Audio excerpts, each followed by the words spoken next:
জুবিন দাই গোৱা প্ৰথমটো গীত যমুনাৰ ঢৌ দেখি। আজি জুবিন দাৰ যে বিয়োগ হ'ল, অকল জুবিন গাৰ্গৰ মৃত্যু হোৱা নাই, মৃত্যু হ'ল অসমীয়া জাতি। চাওকচোন বৰগীতখিনি কোনে গাব এতিয়া?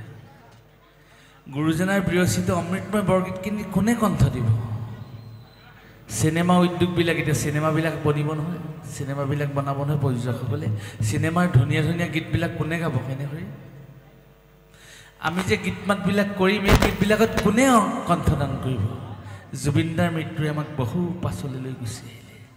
জুবিন দা অসমৰ কাৰণে ভগৱানেই নহয়, ভাৰতবৰ্ষৰ কাৰণে এজন ভগৱান আছিল। জুবিন দাৰ মৃত্যুৱে আমাক বহু দূৰলৈ গ'ল।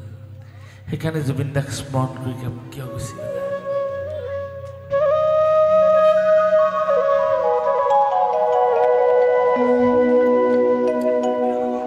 কিয় গুচি গ'লা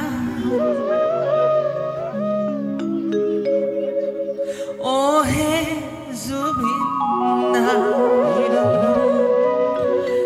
এৰি থৈ সংসাৰৰ মায়া।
Hero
বিশ্ববৰেণ্য শিল্পীয়ে সকলোকে এক কৈছিলে মোৰ কোনো জাতি নাই, মোৰ কোনো ধৰ্ম নাই, মোৰ কোনো ভেদাভেদ নাই, মই সকলোতে মুক্ত।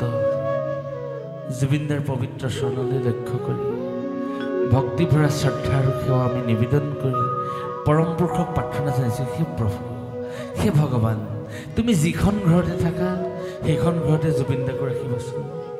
তুমি সেইখন ঘৰতে ৰাখি জুবিনদাক পৰম শান্তি প্ৰদান কৰা। মোৰ কোনো জাতি নাই, মোৰ কোনো ভগৱান, মোৰ কোনো জাতি